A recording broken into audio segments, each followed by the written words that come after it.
얘들아, 지금 고전수를 하나 했는데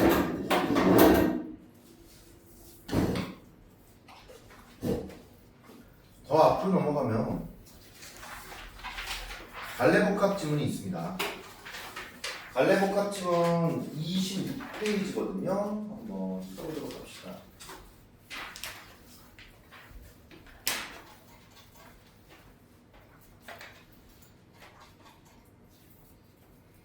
자, 갈래복합 지문 18년도 3월 고3 모의고사라고 되어 있는데요. 이 여기에 있는 시들은요, 선생님이 기존에 얘기했던 것들이 조금 뭐 크게 얘기하면 두 가지라고 선생님 생각해요. 현대시를 우리가 분석한다고 했을 때 어떤 어휘가 있고 시어가 있다고 한다면 수식어구나 서술을 통해서 우리가 추론해낼 것. 근데 그것이 조금 복잡하게 돼 있기도 하고 우리가 추론해야 될 상황들이 굉장히 조금 넘겨짚는 추론들이 좀 많아야 돼요. 근데 가시와 나시가 좀 그러하기 때문에 선생님은 개인적인 추천으로는 가시와 나시는 빠르게 읽던가 아니면 가시부터 먼저 여기 나와 있는 내용부터 먼저 보는 걸 선생님은 추천을 드립니다. 다에 나와 있는 이 설명 부분 먼저 한번 보도록 할게요. 선생님이 이렇게 영상 막 찍잖아.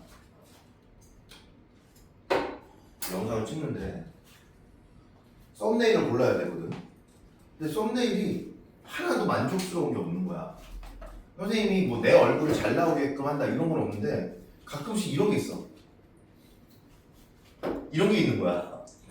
얘기하다 보니까 아 이거 알아 할 때 이렇게 딱 찍히는 거야. 너무 민망하잖아. 근데 썸네일을 딱 3개만 보여주더라고. 다 인상이 뭔가 이상해요. 너무 웃고 있거나 분노하고 있거나. 그래가지고 영상 찍어 먹다 써요. 어디다 쓰냐고요? 네. 애들한테 링크 보내지. 유튜브로 올려가지고. 근데 너한테 별로 안 보냈구나 내가. 네. 그치? 얘기해. 보내줄게. 네. 네가 빠졌던 거. 근데 그러니까 이런 거지. 선생님 오늘 못 옵니다 라고 분명하게 얘기를 해서 선생님이 챙겼으면 좋았을 텐데 아마 1강에 정규 수업이 있는가 없는가를 확인해보고 내가 보내줄게요. 네가 첫 번째 못 왔잖아. 선생님하고 수업하는 거 첫 번째 못 오고 두 번째부터 오지 않았니? 아는 적이 있어요.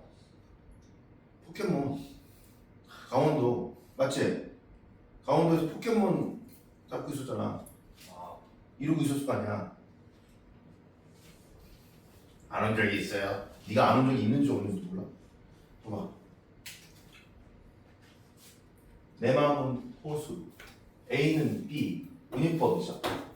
흔히 마음 이꼴 호수라고 하는 등식과 함께 원관념 이꼴 보조관념, 예를 들어 유사성 바탕에서 1대1 대응되는 차원에서 언급되고 있는 게 운임법이라고 얘기할 수가 있겠죠. 자, 그런데 이 구절이 단순히 마음은 호수다, 끝! 이게 아니라 그 뒤에 나와 있는 맥락을 통해서 마음이 왜 호수로 이렇게 은유가 되었는지 상호작용적인 그런 맥락들을 파악할 필요가 있다라고 얘기합니다. 사랑의 심리 상태와 관련된 새로운 의미를 생성하고 있다. 내 마음은 호수니까 그대 노를 저 보세요 라고 하는 표현을 하고 있다는 거죠. 우리가 내 마음은 호수요, 이거 원관념이 보조관념이다, A는 B다, 은유법이다 이렇게는 많이들 외웠는데 시는요 전체 맥락을 통해서 파악해야 된다는 겁니다. 그러면 아까도 얘기했지 가와 나 같은 경우는요 그러한 우리가 정규 수업 때 배웠었던 현대시를 분석하는 방법, 시어를 통해서 추론하는 방법이 조금 더 상호적인 작용을 통해서 조금 더 맥락들을 재발견해내야지 파악하기가 용이하다는 겁니다. 여기까지 그냥 넘어갈게요. 은유에 대한 설명이니까요.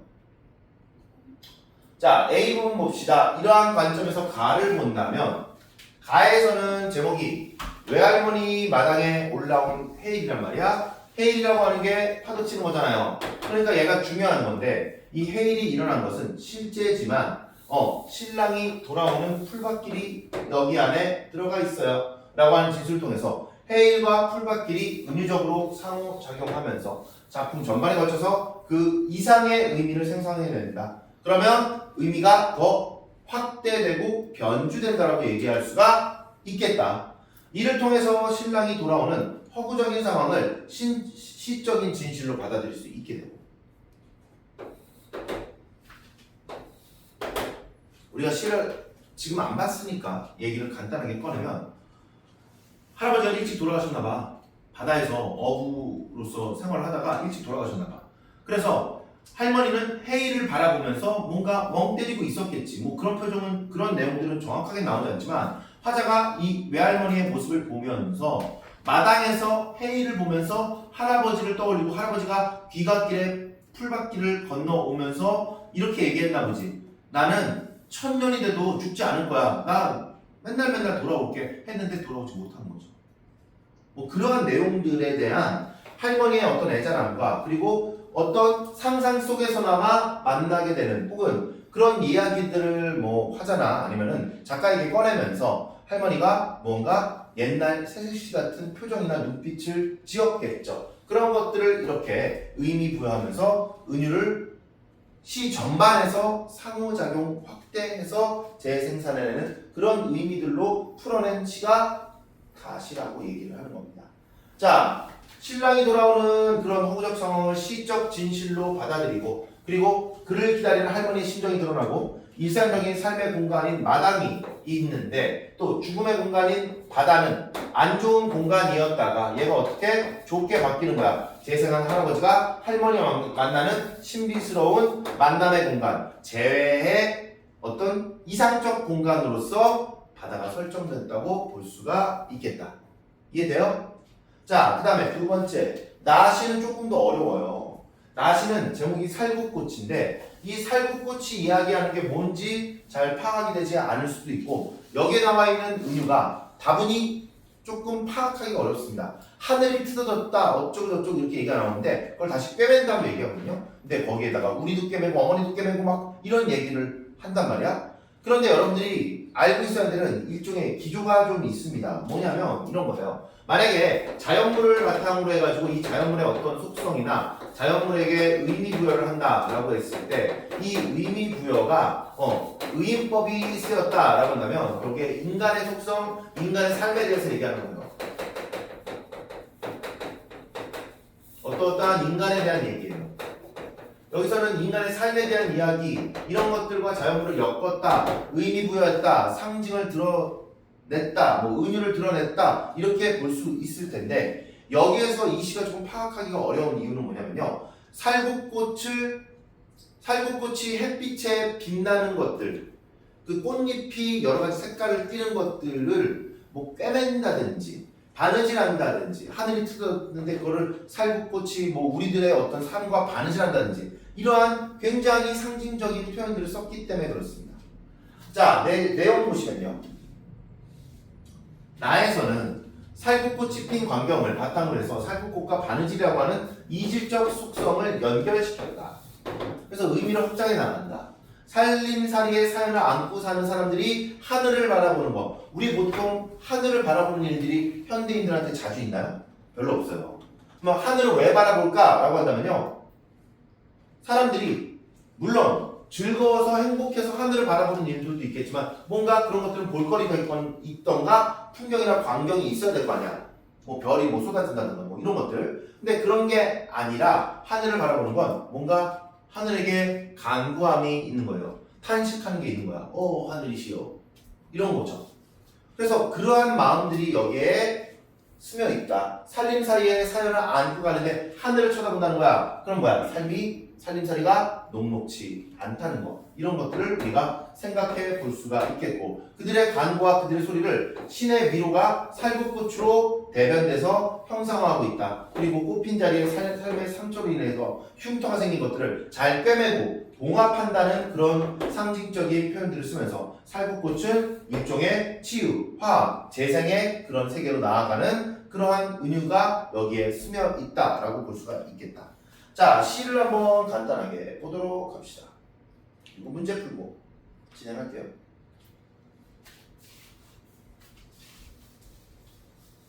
자, 이 시는 선생님이 뭔가 딱딱 떨어져가지고 이 시를 자연스럽게 분석한다. 되게 명확하게 분석한다. 이게 조금 어려울 수도 있어요. 자, 한번 보도록 합시다. 근데 우리는 다 해서 배경 지식을 확인을 했죠? 보시면 외할머니인데 마당에서 올라온 해일이 있어요. 근데 마당에 해일이 올라올 정도면요 이거 쓰나미야 뭐야, 그치? 그러면 이 헤일은요, 헤일이 아닐 수도 있죠. 그쵸? 헤일을 그냥 보거나 아니면 바다를 보거나 아니면 이 헤일에서 느껴지는 무언가인 거야. 왜냐면 이 헤일 안에 이게 있대. 60살 나이에 21살 얼굴을 한 60살 나이인데 21살 얼굴을 했대. 보톡스를 맞았나? 아니겠죠.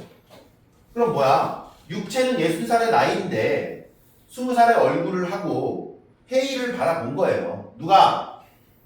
할머니가. 근데 그러고도 1000살에도 이젠 안 죽기로 한 신랑이 돌아오는 풀밭길이 있어요. 1000살에도 이제 안 죽기로 했대요. 1000살이면 죽어야죠.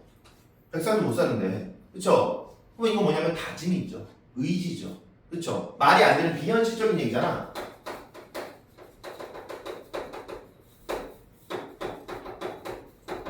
이제 안 죽기로 했대. 야, 안 죽기로 했다고 안 죽나? 어떻게 될지 모르는 인생인데 안 죽기로 했다라고 하는 건 약속했다는 얘기가 되겠죠. 누가? 신랑이 풀밭길에 돌아오는데 이 헤일을 보니까 이거 생각이 나는 거예요. 끝. 됐죠? 됐죠? 자, 그리고 풀밭길이 약간 그 이미지가 이어져 갑니다. 생솔가지 울타리, 옥수수밭 사이를 올라오는 헤일 속에 신랑을 마중 나와서 헤일 속 신랑도 뭐야? 아쿠아맨이야 뭐야? 와, 그럼 나오는 거야? 아니잖아. 그치? 그러면 이건 헤일이 아니란 말이야. 헤일이라고 얘기했고 헤일을 진짜 봤을 수도 있겠지만 헤일 속에서 신랑을 떠올렸다라고 얘기하는 게 더 분명하겠지. 그럼 죽은 사람이야. 그치? 하늘 안 천길 깊이 묻었던 데를 파서 하늘 안에 천길 깊이 묻었어. 마음속에 묻었어. 이 신랑을 묻었어. 그걸 파내서 새색시대, 새각시대 연지 본지를 바르고 할머니는 마음속으로 냈다는 거지. 또 다시 만난다는 거지. 신랑을. 다시 또 파서 무더기 웃는 청사초롱에. 청사초롱 지난번에 한번 얘기한 바 있었죠. 청사초롱은 파란색이 어디 있냐.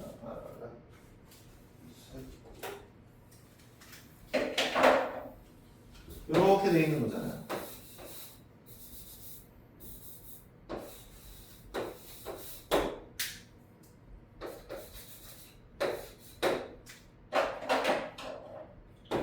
이렇게 해서 막대 들고 이렇게 사람들 뭐 함사세요 할 때 들고 다니는 그런 등불. 근데 약간 천이 파란색으로 빨간색으로 돼 있는 거. 아니면 벽에다가 걸거나 그렇죠. 이건 바깥에 있는 사람을 위한 그런 등불이라고 얘기할 수가 있겠죠. 안에 있는 등불이 아닙니다. 보통 밖에 나갈 때 들고 다니는 등불이에요. 그 등불에 불을 밝혀선 노래하는 나무 잎에 주저리저리 매달아 놓고 할머니는 기다리고 있었겠지. 갑술년이라든가 바다에 나갔다가 헤일이 넘쳐오는 할아버지 혼신 죽었어. 영혼이야. 영혼 앞에서 19살 날 첫사랑 쪽 얼굴 하시고 할머니는 기다리고 계셨다 라고 하는 것들이 조금 생략되어 있는 거죠. 그러니까 좀 파악하기가 어려울 수가 있겠다는 겁니다. 오케이? 자, 나 한번 봅시다. 나 마당에 살구꽃이 피어있다. 밤에도 흰 돛배처럼 떠있다. 흰빛에 분홍 얼룩이 져있다. 제 얼굴로 넘쳐버린 눈빛 얘기했습니다. 다 살구꽃과 살구꽃의 이미지를 얘기하고 있는데 의인법 썼죠? 아까도 얘기했지만 이건 결국에 사람의 모습, 삶의 모습 이런 것들을 살구꽃이 반영하고 있겠구나. 왜? 얼굴이 있잖아. 넘쳐버린 눈빛이 있다고 그랬잖아. 그러면 이 넘쳐버린 눈빛은 흰빛, 햇빛 이런 것들로 생각이 돼볼 수가 있겠죠. 그리고 거기에 분홍 얼룩이 져있다. 약간 나뭇잎이라든가 아니면 꽃잎이 있을 때 그 사이로 햇빛이 비치면 이런 분홍 얼룩이 생기겠죠. 이해돼? 정신 차려. 잠을 못 잤나? 자, 더는 알 수 없는 빛도 숨에서는 손 닿지 않은 데가 열리듯이 담장 바깥까지도 훤하다. 그래서 햇빛이 살구꽃을 이렇게 뭔가 비추는 그런 모습들을 얘기하고 있습니다. 자, 그런데 계속 가보면 지난 겨울에도 빈 가지 사이로 꽃잎이 없는 빈 가지 사이로 이렇게 하늘이 틀어진 채 쏟아졌다. 하늘이 틀어진 채 뭐가 쏟아졌다? 햇빛이 쏟아졌다. 이렇게 얘기해 볼 수가 있겠죠. 햇빛이. 아니면 여기서 얘기하는 흰빛이 쏟아졌다. 이렇게 얘기할 수가 있겠죠. 자, 그 다음 계속 보시면요. 그 하늘을 어쩌지 못하고 지금 이 꽃들을 피워서 제 몸뚱이에 꿰매는가. 몸뚱이에 꿰맸다라고 얘기합니다. 이 꽃들, 살구 꽃들을 꽃은 드문드문 가지 사이에도 굵은 가지 사이에도 돋았다. 아무래도 이 꽃들은 지난 겨울에 어떤 하늘만 여러 번씩 쳐다보던 그래 지난 겨울에 하늘만 열심히 쳐다보는 살림살이의 사연이래. 이 사연 안 좋겠죠. 하늘을 쳐다보는 살림살이 사연.